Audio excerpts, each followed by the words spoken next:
귀한 찬양 감사합니다. 우리 찬양이라고 하는 것, 찬송이라고 하는 것은 하나님께 영광을 돌리는 찬양이 있고, 그렇지 않습니까? 그리고 또 하나의 찬송은 우리들에게 은혜를 나누는 그런 찬송이 있습니다. 우리 성가대 찬양도 때로는 하나님께 영광 돌리는 찬양이 있고, 또한 우리에게 은혜를, 우리에게 믿음에 대한 말씀을 전하는 찬송입니다. 무슨 말씀 드리는가 하면은 우리 성가대는 저 동역자란 이야기입니다. 저는 말씀으로 전하지만 우리 성가대는 그 말씀을 우리 찬양으로, 노래로 전한다고 하는 것이 견은입니다. 오늘 찬양해 주신 오늘 알토 파트인데, 일부 알토 파트가 인원이 많기 때문에 둘로 나누신 거죠. 둘로 나눠서 1부, 2부 해주신 찬양 감사합니다. 이 세상의 모든 사람들은 얼굴이 다릅니다. 쌍둥이도 조금 다 다르잖아요. 그리고 우리 지문들이 다 다릅니다.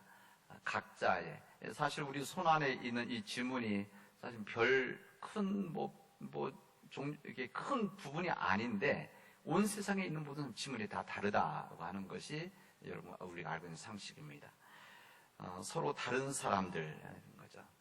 그렇기 때문에 얼굴과 지문이 다른 사람들이 가지고 있는 성격과 성향이 다 다릅니다. 서로 다른 사람들이 살아가다 보면 서로 다름을 인정하고 이 상대방의 생각과 방식을 받아들여서 조화롭게 살아나가고 또 평화롭게 살아가야 된다는 것을 알고 있지만 그것이 참 쉽지 않습니다. 잘 안 됩니다. 서로의 다르다고 하는 것을 틀림으로 받아들이게 되어지면 이걸 잘 못 받아들이는 것이죠. 서로 다르다는 것을 인정하고 틀리다고 받아들이는 것이 아니다. 단 틀렸다는 것이 다르다는 것을 인정하게 되어지면은 괜찮은데, 그렇지 못하게 되어지면은 사람들은 갈등을 하게 되어지고, 이 갈등이 심해지면 충돌하게 되어지고, 이 충돌이 더 심해지면 싸움을 하게 되어집니다. 이 싸움이 더 큰 싸움이 되어지면 이제 더 큰 전쟁이다, 이렇게 표현까지 하게 되어집니다. 그 싸움을 시작하게 되지만, 싸움이 시작하면 그 싸움은 당사자들은 이겨야 됩니다. 우리 개인적인 싸움도 있고 부부 싸움도 항상 그런 거 아니겠습니까? 그리고 이웃들 간의 공동체의 싸움도 마찬가지고, 민족 간의 싸움도 마찬가지고, 이 싸움이 시작되어지면 그 다음부터는 윤리가 없고 양심이 없고 합리적인 방식과 평화로운 방식이 없습니다. 어떻게든지 이기려고 하는 것이 인간의 싸움이라고 할 수가 있습니다. 이런 싸움들이 지금만 있는 것이 아니라 온 인류의 역사 가운데 있어 왔기 때문에, 인간의 본성이 있기 때문에, 그래서 예를 들면 이 싸움 어떻게 하면 잘 싸우느냐, 이길 수 있느냐, 그런 책들도 있죠. 예전에 우리가 손자병법, 지피지기면 백태다, 전 백패라고 알고 있었더니 이번에 봤더니 백태 이렇게 돼 있더라고요. 그러니까 나를 알고 적을 알면 이 싸움에서 이길 수가 있다. 100번 싸우더라도 패하지 않는다, 되돌아가지 않는다, 그런 이야기입니다. 그만큼 사람은 싸움에서 이기려고 하는 그런 인간의 본성 같은 부분이 있습니다. 우리가 가지고 있는 성경에는 많은 싸움이 있습니다. 우리 성경에는 정말 수많은 싸움들이 그 안에 담겨져 있죠. 그리고 이 개인들 간의 싸움도 있고, 형제들 간의 싸움도 있고, 부족들 간의 싸움, 민족들 간의 싸움, 국가 간의 싸움들이 있어서 이 싸움의 연속이 어떻게 보면 이스라엘 역사다라고 할 수도 있습니다. 그런데 이 역사를 왜 하나님께서 하나님의 역사 성경에 보면 이렇게 전쟁의 역사 이를 계속해서 이렇게 만들어 가셨느냐? 이것은 인간의 욕심과 탐욕에 있기도 하고 하나님의 뜻에 의한 싸움도 있습니다. 이 하나님께서는 이 역사를 통해서 하나님 자신 누구인지를 알려주시는 이런 메시지가 이 안에 담겨져 있고, 그리고 우리 싸움을 한다고 했을 때 우리가 인간이 싸울 수밖에 없는 그런 존재들인데, 이런 싸움이 있을 때 어떻게 하면 이길 수가 있느냐? 세상적인 싸움과 다른 거룩한 싸움, 거룩한 승리에 대한 말씀이 바로 우리 성경의 말씀이라고 할 수가 있습니다. 우리 성경에 보면 여러 싸움들이 있고 나오는데, 그래도 우리 성경에서 드라마틱하고 또 사람들이 가장 흥미있게 보는 싸움이 뭔가 하면 어린 다윗과 거인 골리앗의 싸움입니다. 어린 골리앗, 어리다고 하기보다는 젊은 골리앗과 이 거인 골리앗 부분이죠. 이스라엘이 가나안 땅에 정착하고 나라를 세워나가는, 이게 사울이 첫 번째 왕이기 때문에, 그때 사울 왕이 이스라엘 첫 번째 왕으로 지배하고 있을 때 이 블레셋 민족이 쳐들어왔습니다. 이 블레셋 민족, 성경 블레셋이라고 나오는데 이게 실제 영어 성경에는 이게 팔레스타인입니다. 지금 팔레스타인 민족이죠. 이게 팔레스타인과 이스라엘 싸움이라는 것이 이것이 지금 요즘 이스라엘 1948년도 독립을 했는데 그때부터 싸움이 아니라 이미 2000년, 3000년 전서부터 싸움이 계속되어진 그 그냥 복잡한 싸움이라고 할 수가 있습니다. 이 블레셋 민족이 한 나라가 세워진 이스라엘에 쳐들어왔을 때 그들의 지도는 골리앗이었습니다. 이 골리앗의 키가 성경에 보면은 키가 6규빗이다 이렇게 되어 있는데 이것을 지금 환산하면은 270cm가 더 넘는 키입니다. 그러니까 거인인 거죠, 거인. 그래서 조선소에 가면 큰 크레인들 있는 것을 골리앗이라고 부르는 이유가 바로 여기에 있습니다. 이 270cm 이상의 거인이고 머리에는 노투구를 썼고 그 다음에 튼튼한 갑옷을 입었고 단창을 가지고 있었다 말하고 이 사람 보호하기 위해서 방패를 든 사람이 앞서 있었다, 이 정도 이야기를 합니다. 그러니까 요즘 말로 하면 신체적으로 아주 튼튼하고 큰 사람에다가 첨단의 무기를 장착하고 있는 거인이다, 이렇게 볼 수가 있습니다. 근데 그 사람이 나와서 이스라엘 사람들에게 이야기를 합니다. 이 계곡을 사이에 끼고 이 건너편에 서서 대치하고 있는데 이 골리앗이 나와서 이렇게 이야기합니다. 너희는 한 사람을 택해서 내게로 내려보내라. 결투를 하자. 이게 그 당시 때 싸움의 방식이면 먼저 가장 용맹한 사람 둘이 나와서 싸움을 먼저 해서 이긴 사람이 전체 이기는 것으로 하자, 이런 거죠. 그래서 너희들이 만약에 이 싸움에서 한 사람이 나와 싸워서 이기면 우리가 너희들의 종이 될 것이고 우리가 이기면 너희들이 우리의 종이 되어야 될 것이다 라고 하는 소리를 하게 되어집니다. 이런 위협적인 소리 앞에 이스라엘에서는 용맹했던 사울왕도 나오지도 못하고 또 그의 장수들도 앞에 나오지를 못했었습니다. 마침 그때 형들을 보기 위해서 이 전쟁터에 와 있던 어린 이 다윗, 이 젊은 다윗이 이 이야기를 들었습니다.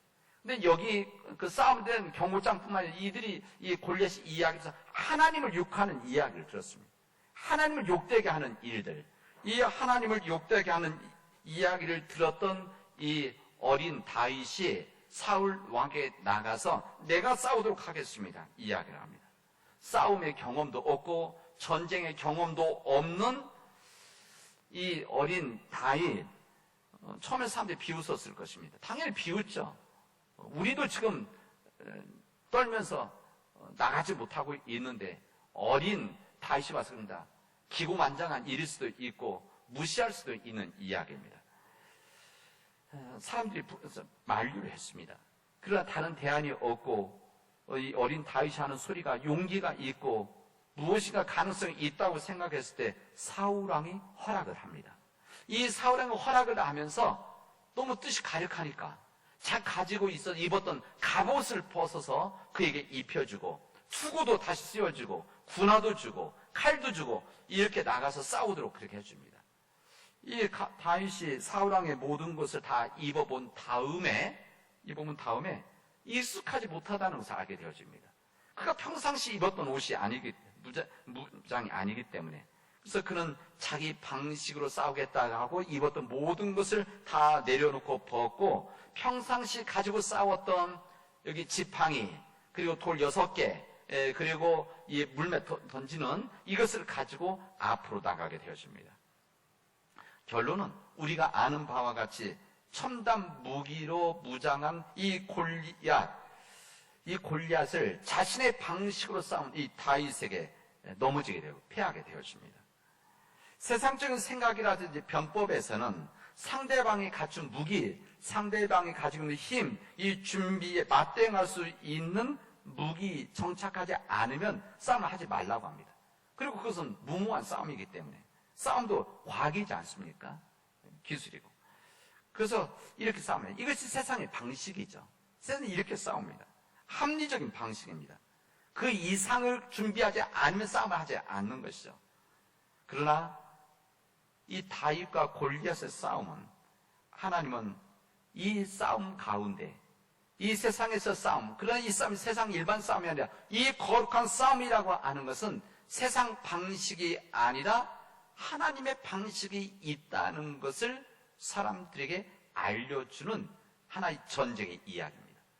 단순히 어린 다윗이 이겼다, 전쟁에서 골리앗을 쓰러뜨렸다, 이것만을 말씀하시는 것이 아니라 하나님의 싸움이라고 하는 것은 하나님의 방식이 있는 것이다, 이것을 알려주신 주님의 메시지라고 할 수가 있습니다. 우리 신약에 오면 사도 바울이 있습니다. 이 사도 바울, 주님을 만나서 주님을 영접하기 전에는 이 사울은 대단한 능력을 가지고 있었습니다. 세상적인 능력이죠. 세상적으로 모든 것을 장착하고 있었던 그런 위대한 사람이 있었습니다. 최고의 학문의 한 사람이었고, 또 로마 시민권을 가지고 있을 정도로 집안도 아주 대단한 집안이 있었습니다. 유대교에 있어서도 열심히 있어서 예수 믿는 사람들 잡으러 다니는, 심지어는 해외까지 나가서 예수 믿는 사람들을 잡으러 다녔던 열정이 있었던 사람입니다. 그리고 그는 정치에도 앞서 있던 사람이죠. 그래서 그는 전도 유명한 사람이었고 유대사에서 성공할 수 있는 사람이었습니다. 그러던 사울이 다메섹에 가다가 극적으로 주님을 만나게 되어집니다.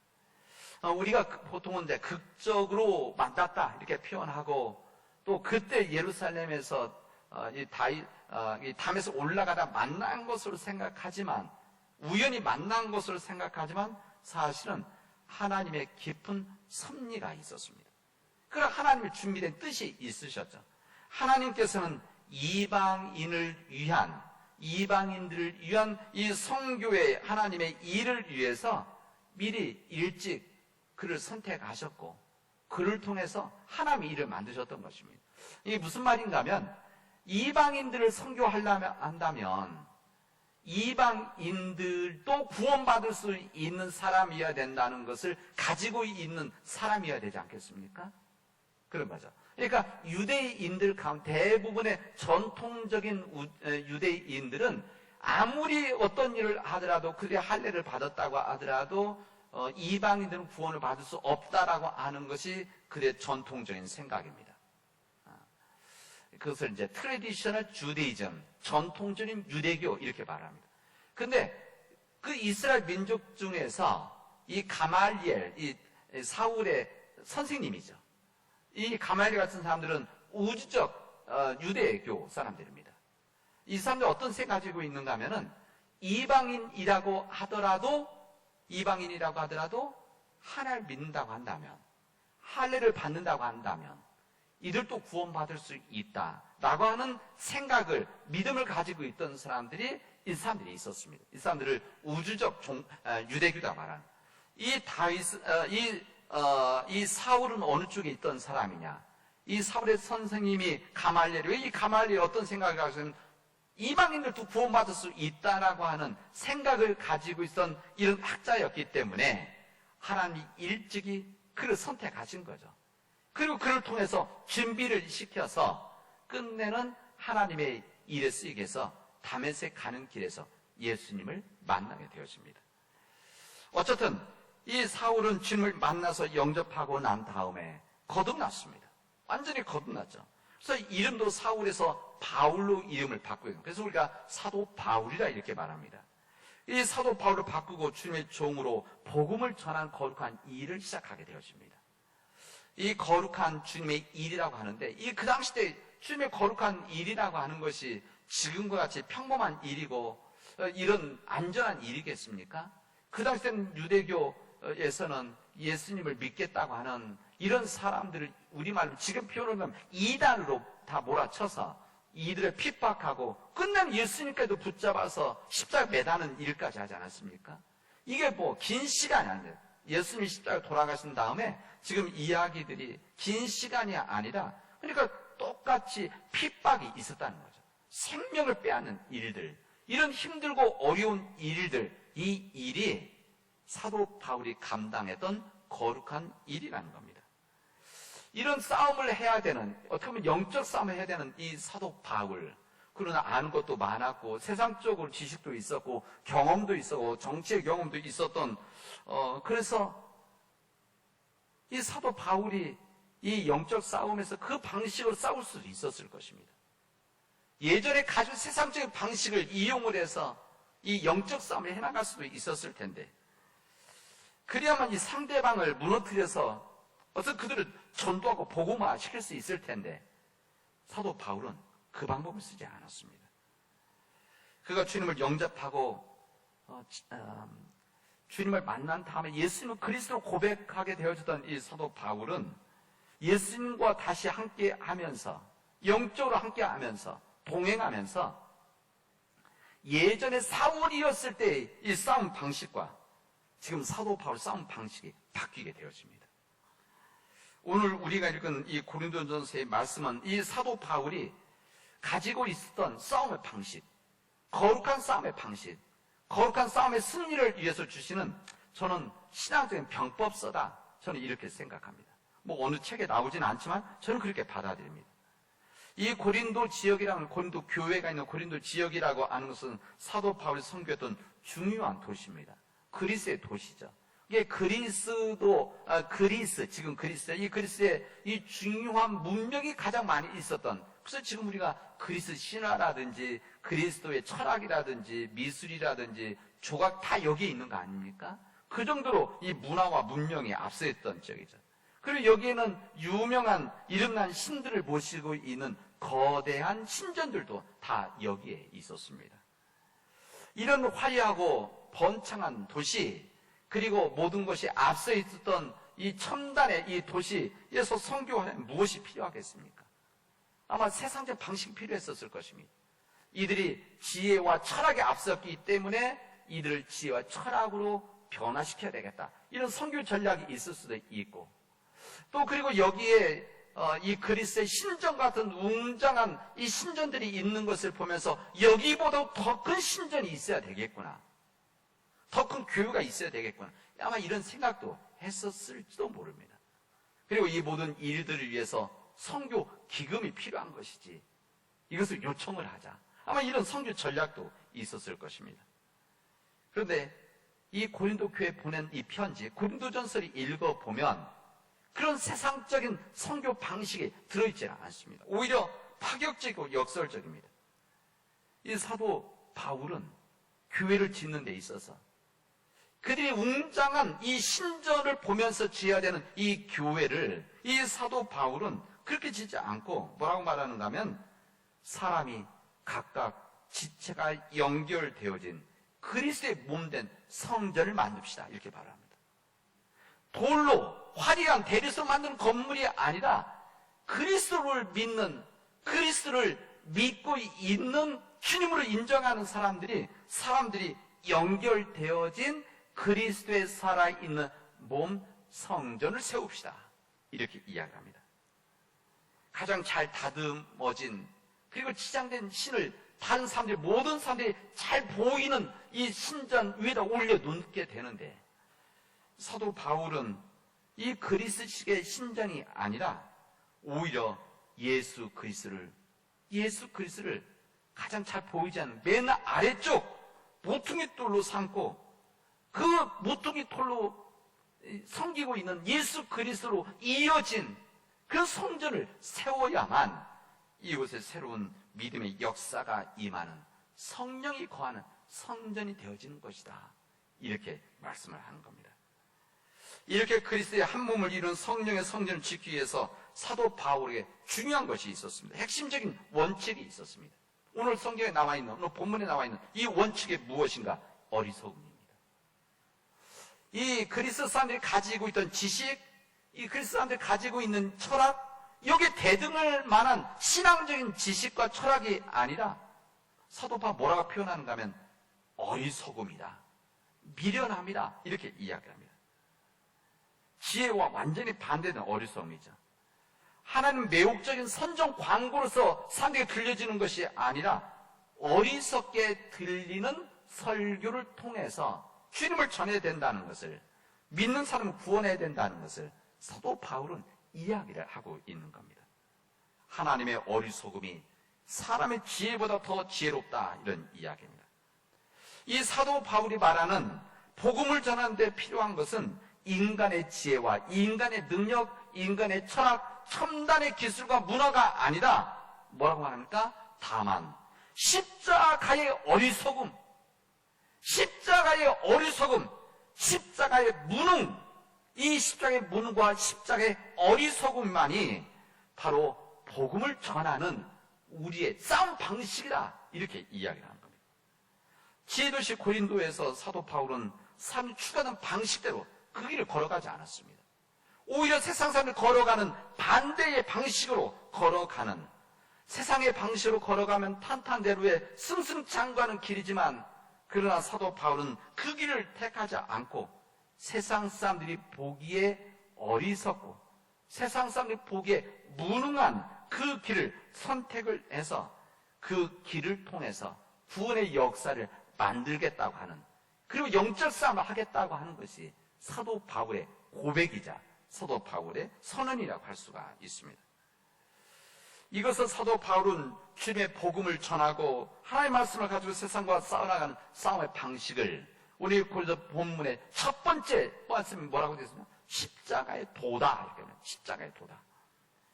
예수 그리스도 죽음으로 인한 십자가의 도는 멸망당할 사람들, 다시 말해서 하나님 믿지 않는 사람들에게는 어리석은 일이고 무능한 일이지만, 다시 말하면 아무런 힘도 없는 일이고 미련한 일들이지만, 오늘 본문에 뭐랍니까?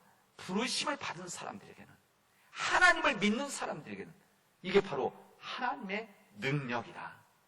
십자가의 도라고 하는 건 이 세상 싸움에서 이겨나갈 수 있는 가장 강력한 힘, 하나님의 능력이 바로 십자가의 도라는 것을 사도 바울은 그때 초대교회 교인들에게, 그 이 시대를 살아가는 우리들에게 말씀해 주시고 있습니다.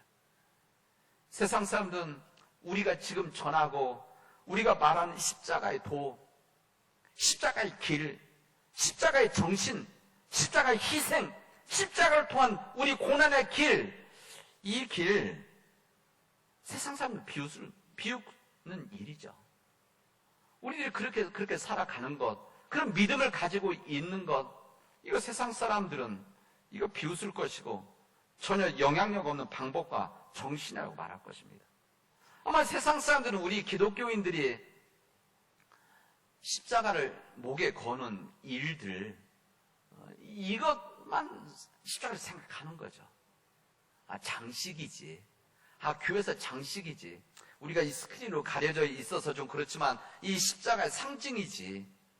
이렇게만 생각하고 십자가에 가지고 있는 정말 이 안에 담겨져 있는 예수 그리스도의 정신과 하나님의 능력이라는 것을 아마 생각하지도 못하고 알려고 하지도 않고 비웃고 있는 겁니다. 그러나 우리 믿는 자들은 세상 사람들이 아무리 비웃어도, 세상 사람들이 아무리 우리 십자가를 믿고 십자가의 그 길을 걸어가고 십자가의 도를 우리 간직하고 이것을 자랑스럽게 생각하는 우리들 아무리 비웃는다고 하더라도 우리들은 그 십자가의 도를 붙잡고 살아가는 사람들입니다. 그 십자가의 도를 가지고 아무리 힘들고 어려워도 십자가의 그 길을 걸어가려고 하는 바로 우리들입니다. 왜? 이것이 주님의 길이기 때문에. 왜? 이것이 구원의 길이기 때문에. 왜? 이것이 세상을 이겨나가는 주님의 방법이기 때문에 그렇습니다. 그 당시 유대인들은 표적을 구하는 사람들이었었습니다. 그건 눈으로 보여지지 않으면 믿지 않는 사람들. 우리 신약성에도 보면 그래서 끊임없이 이 유대인들이 예수님께 와서 표적을 보여주십시오, 표적을 나타내 주십시오, 이런 얘기를 하지 않습니까? 그런 사람들입니다. 그리고 그 당시 이 그리스 사람들, 헬라 문화권에 있는 사람들, 이 사람들은 지혜를 찾는, 철학을 찾는 사람들입니다. 이 사람들이 이 지혜와 철학이 세상을 구원할 수 있고 해결해 나갈 수 있다 생각하는 사람들입니다. 사도 바울은 여기에 대해서 이렇게 말합니다. 유대인들은 표적을 구하나, 이 헬라 사람들은, 헬라인들은, 그리스 사람들은 이 지혜를 구하나, 우리는 온전히 십자가에 달리신 예수 그리스도만이 우리의 길이라. 이렇게 믿음으로 고백합니다. 십자가에 못 박히신 그리스도, 그리고 부활하신 예수 그리스도. 사도 바울이 곳곳에 다니면서 초대교회 속에서 복음을 믿지 않는 사람들이 가서 전한 내용은 세상의 처세술이 아니라 어떻게 하면 잘 살고, 어떻게 하면 더 행복하게 살고, 어떻게 하면 더 뛰어난 삶이 된, 이거 말한 것이 아니라 십자가에 달리신 예수 그리스도, 그리고 부활하신 예수 그리스도를 전했던 겁니다. 주님의 사도들도 마찬가지입니다. 우리 대부분의 많은 사도들은 대체로 다 순교했다고 우리는 알고 있습니다. 기록되어져 있습니다. 모든 사도, 대부분의 사도들이 복음을 전하다가 십자가에서 죽는 일들이 많아서 순교했는데, 그들이 전했던 내용 왜 그런가? 십자가에 달리신 예수 그리스도, 부활하신 예수 그리스도, 이 예수를 전했기 때문에 그렇습니다. 사랑하는 우리 믿음의 교우 여러분, 우리는 세상의 방식으로 살아가는 사람들이 아닙니다. 우리 세상 끊임없이 싸움의 연속인데, 이 세상에 우리 때로는 나 자신과의 싸움이 있고, 나 자신과의 싸움이 있지 않습니까? 어떻게 보면 가장 큰 싸움은 나와 나 자신과의 싸움입니다. 내 안에 들어있는, 로마서 8장에 나와 있는 내 안에 있는 또 다른 법, 이 죄와 싸움, 이 싸움인데, 이 싸움, 그리고 나와 가장 가까이 하는 우리 가족들 간의 싸움, 또 가정에서 남편들, 부인과의 싸움, 이런 끊임없이 있죠. 때로는 교회 안에서 싸움도 있고, 또 세상에서의 싸움도 있고, 또 민족 간의 싸움이 있습니다. 이런 싸움에서 우리는 세상의 방식으로 싸우는 것이 아니라 주님의 방식으로 싸워 나가자. 저는 오늘 여러분 말씀드립니다. 그렇게 한번 싸워봅시다. 우리의 여러 가지 다양한 싸움 가운데서 세상 방식으로 싸워서 이기려고 하는 싸움이 아니라 미련하게 보이지만, 어리석게 보이지만, 무능하게 보이지만 십자가의 도를 가지고, 십자가의 싸움 방식을 가지고 싸워서 영적으로 이겨나가는 우리 믿음의 백성들이 되어지도록 합시다. 그래야만 우리가 희망이 있지 않겠습니까? 그래야만 우리에게 구원의 역사가 있는 거 아니겠습니까? 저는 우리 개인뿐만이 아니라 우리 교회가 이런 십자가의 도를 가지고 귀한 거룩한 싸움을 해나가는 우리 믿음의 교회가 되어지기를 바랍니다. 우리 교회가 세상 방식으로 세상과 싸우는 것이 아니라 세상 사람들 보기에는 미련하게 보이고 무능하게 보이는 그런 싸움이지만, 그러나 끝내는 싸워서 이길 수 있는 하나님의 능력이 담겨져 있는 십자가의 도, 십자가의 길, 십자가의 희생, 십자가의 헌신 통해서 이 싸움을 해나가는 우리 사람 믿음 백성들이 되어지를 주님의 이름으로 축원하겠습니다. 기도합시다. 주님 감사합니다. 우리가 십자가를 믿게 하시고 십자가의 도를 우리가 받아들이게 하시고 십자가의 길을 걸어가게 하시니 감사합니다. 하나님, 우리가 세상의 방식으로 살아가는 것이 아니라 우리가 거듭나서, 우리가 결단해서 온전히 주님의 그 길을, 십자가 길을 묵묵히 걸어갈 수 있도록 하나님께서 역사하여 주시옵소서. 이 모든 말씀을 예수님의 이름으로 기도합니다. 아멘.